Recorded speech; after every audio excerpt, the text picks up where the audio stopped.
What goes down when Hollywood's toughest legend encounters? Late night? TV's smuggest host of the night are going in on the incendiary battle that had the whole world buzzing when Clint Eastwood stepped onto Jimmy Kimmel's stage and all hell broke. Loose to snat, another celebrity interview gone. Wrong, this is a masterclass on how arrogant meets genuine, and trust me, y'all want to know how this wraps up. Make sure to click that subscribe button and leave a comment because this story goes nutty by 5 minutes. The Tonight Show set washing with its familiar buzz. When Clint Eastwood appeared at 94, the man still drew notice, as if he, tearing a saloon in an Old West. Crowd burst into applause, truly thrilled to behold a living legend. Tonight, something felt off. Perhaps it was the way Kimmel's smile appeared more staged than normal, or how his opening monologue had already delivered a few less than subtle shots at older Hollywood legends. Eastwood settled in his guest chair with that signature slow measured movement that made every gesture matter. He readjusted his jacket, looked straight at Kimmel and nodded once, the kind of nod that indicated he was prepared for anything that came his way. Clint Eastwood, everyone, Kimmel made. His announcement voice, having that familiar singing tone that made everything sound like a joke waiting to erupt. Thank you for being here. I have to say, you look wonderful for your generation. The audience chuckled, but Eastwood's face didn't crack. Well, still alive, so that's something more than we can say for some ophir actors, Kimmel retorted, obvious lipels with himself. Doing this. It's been surprisingly quiet of late, on politics, not like in the old days when you were talking.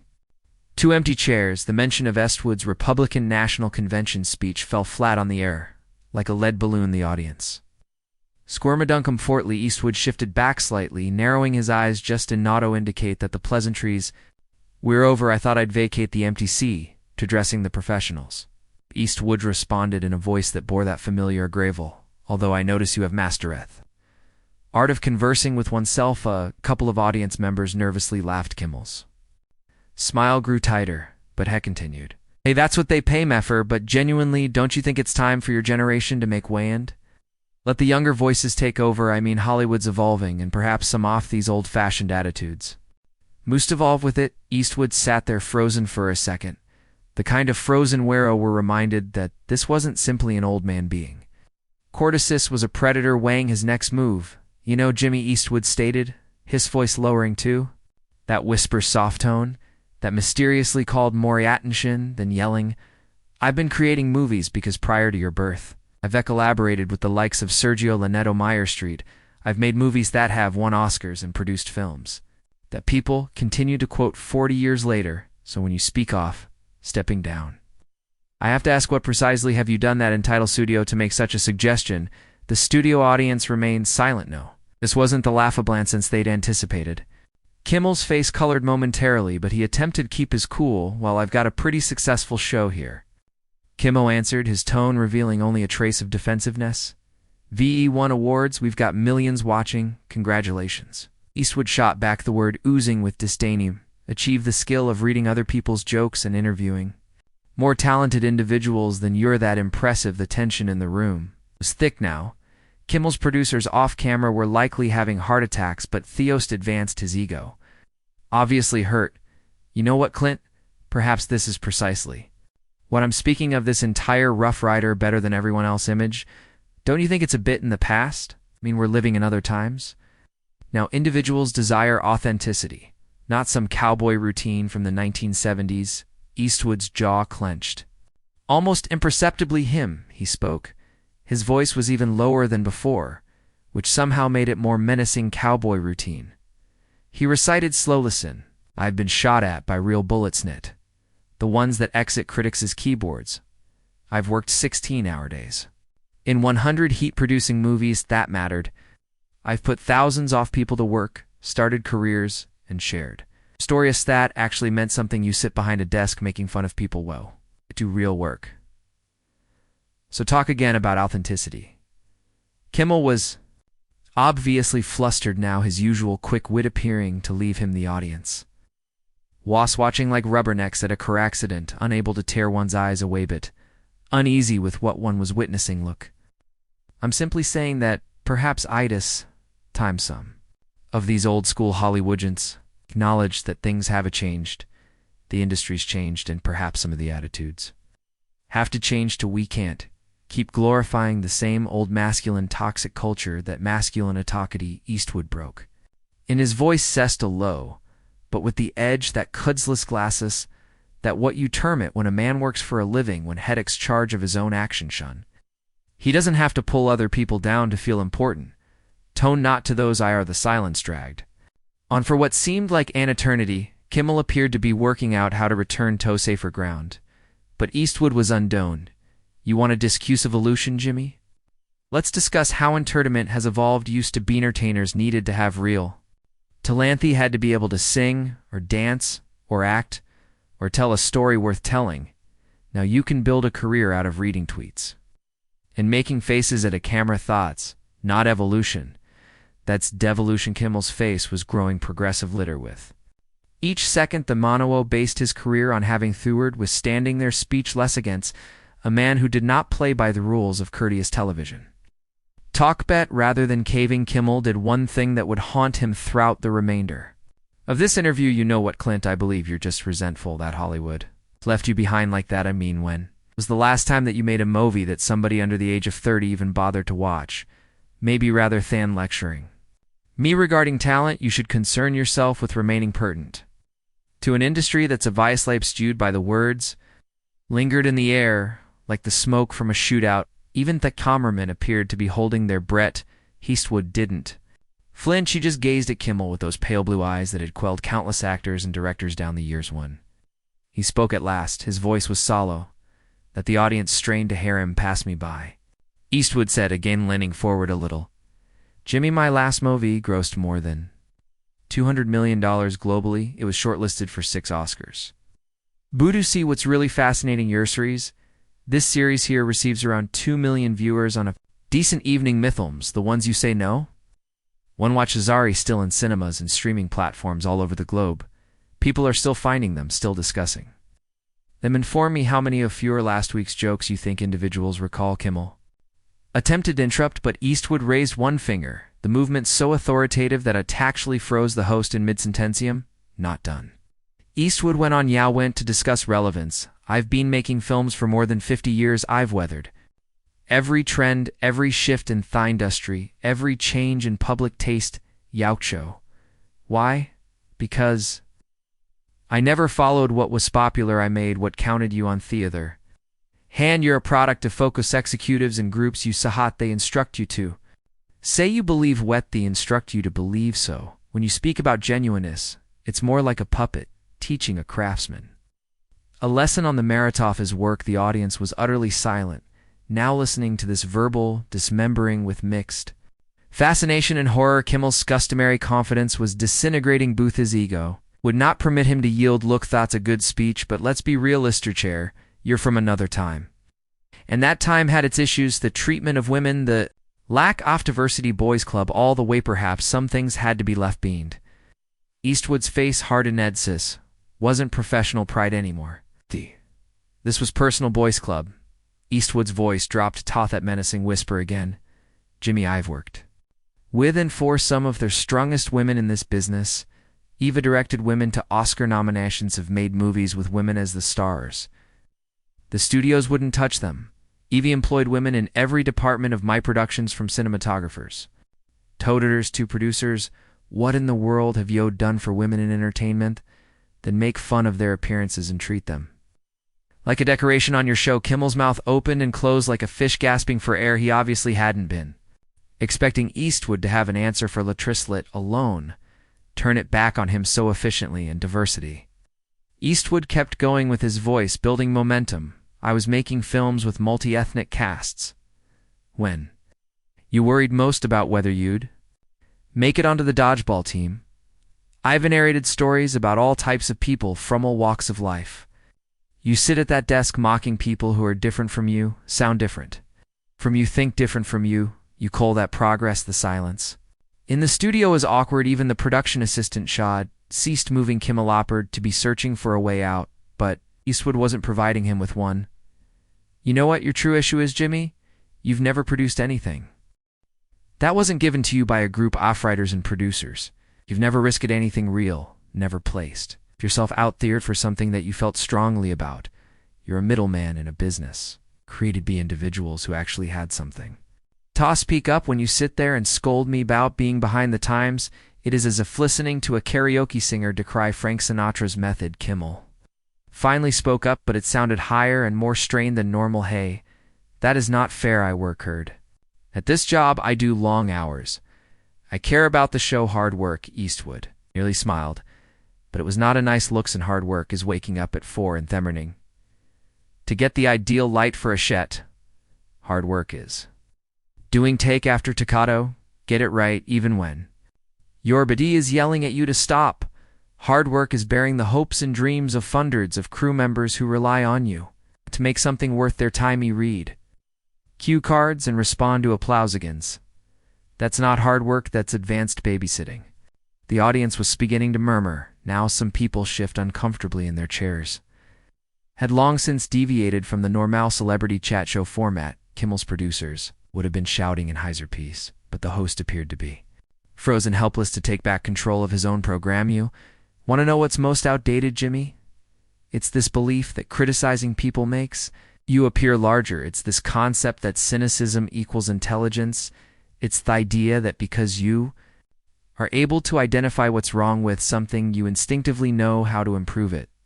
That's not wisdom, that's mere intellectual laziness, disguised as sophistication. Kimmel Adam did one final desperate ploy. Okay, relax here. Let's just relax this.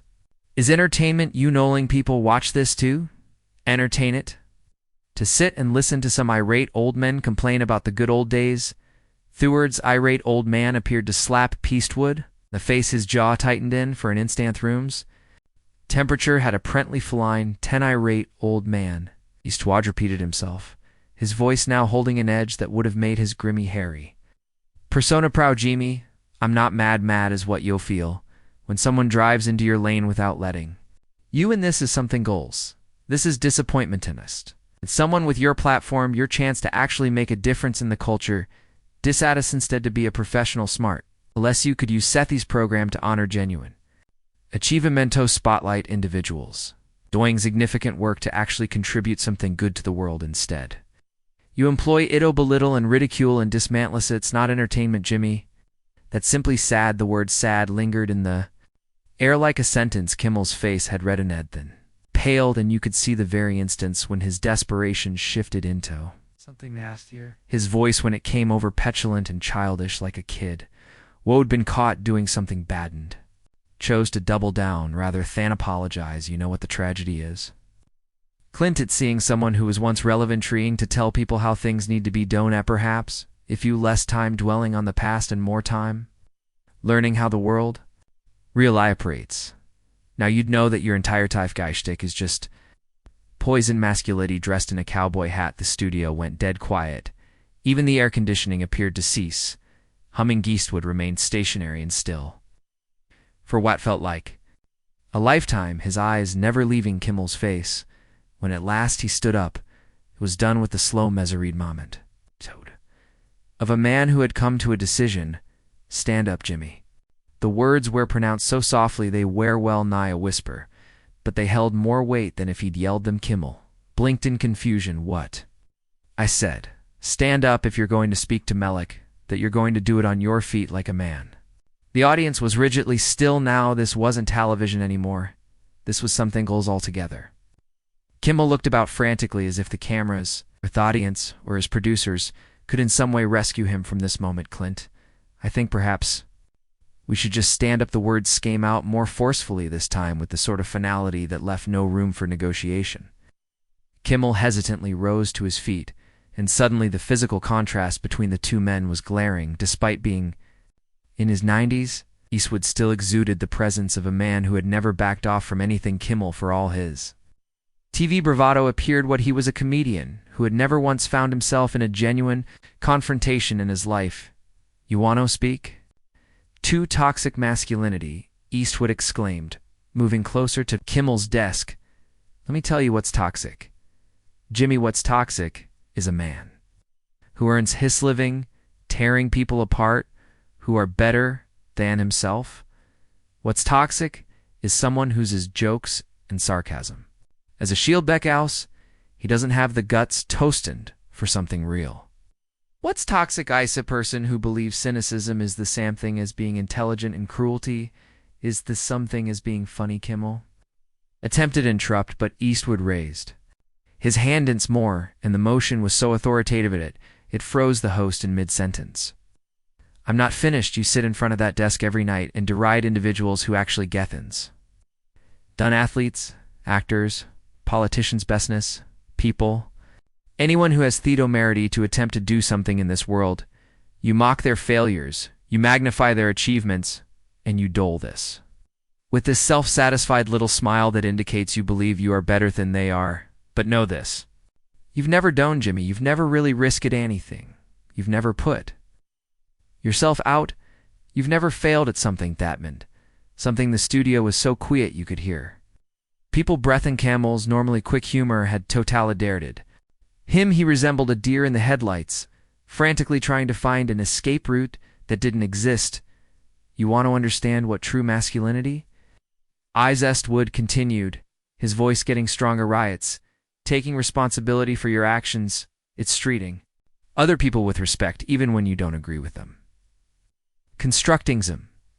Rather than tearing things down, it's admitting you're wrong and learning from your mistakes. It's standing up for people who can't stand up for themselves. Then making them the joke of your jokes. Kimmel finally spoke up, but it sounded like wheat croak. This is my show, Clint. You can't just what? Eastwood cut them off. Can't just tell the truth. Can't just call a bully out for what he is. You're right? Jimmy, this is your show, and that makes what goes on here your responsibility. Joke that hurts another person, Isery cheap shot, you take it. Individuals aren't here to defend themselves. As every time you decide to tear down rather than build updates on you. The audience was muttering now, but it wasn't the usual encouraging murmur. Kimmel was accustomed to people were fidgeting in their seats, looking awkward as if they were seeing something they shouldn't be looking at. Do you know what the really sad thing is? Eastwood declared, his voice falling back into that low, menacing tone. You really did have promise once. I remember seeing you years ago. When you were desperate, when you still mattered about being able to do this rather than merely buying famous for doing so, but somewhere during Theperis, you found it was simpler to be cruel than to be significant. You opted for comfortableism rather than dangerous sincerity. And that is not my generation's fault, Jimmy thought, as yours. Kimmel was obviously sweating. No, his own TV gloss entirely erased look. Perhaps we started off on the wrong foother. Why don't we just pretend this didn't append? Eastwood finished for him. Why didn't we just smile and shake hands and act like everything's fine? Is that what you want, Jimmy? Because that's exactly kind of fake, superficial nonsense that is wrong with this whole industriovariance. So afraid of real conversations, real conflict, real consequences for their actions, Eastwood took another step closer, and now he was right at the edge of Kimmel's desk. Theost instinctively took a step back. Here's the thing about consequences, Jimmy. They could not have less of a care about your rationalizations or your excuses or your television ratings. They just are, and their salt of spending your life tearing people down is that ultimately someone's going to get up and tear back. Tonight thought, someone was me. The silence yawned in for what felt like an eternity. Then Eastwood adjusted his jacket, looked directly at the main camera, and addressed the audience with the sort of quiet dignity that reminded everyone why he'd been a star for over 50 years. Ladies and gentlemen, I came here tonight to talk about my work, to share some stories may make you smile instead. I've been subjected to the kind of disrespect that unfortunately passes for entertainment's days. I've said what I came to say, not just to Mr. Kimmel here, but to any Onato thinks that being cruel is the same thing as being clever. It's not, and I went. Sit here and be a part of it. Headering back to Kimmel one last time. No, Jimmy, you might learn something from the old westerns that you seem to think are so out of date in those movies. The good guys actually stood for something. They defended people who couldn't defend themselves. They built communities instead of destroying them. They had what we used to call character. You might want to try it sometime. And with that, Clint Eastwood strode off the stage, leaving Jimmy Kimmel all by himself, a hand his Desk staring like a man who had just been given a very clear picture, exactly who he was, and didn't care for what he saw it. Crowd didn't know if they showed sure or sit in stunned silence. The cameras kept rolling, but there was nothing to film. But the outcome of a reckoning that had been making for a long time, that's the tally-off, what it takes when Hollywood's muscle-gandery tough guy confronts late-night television's most arrogant host. What do you think Eastwood was right to call out Kimmel like that? Or did he cross the line? Share your thoughts in the comments below. Don't forget to subscribe for more stories like this.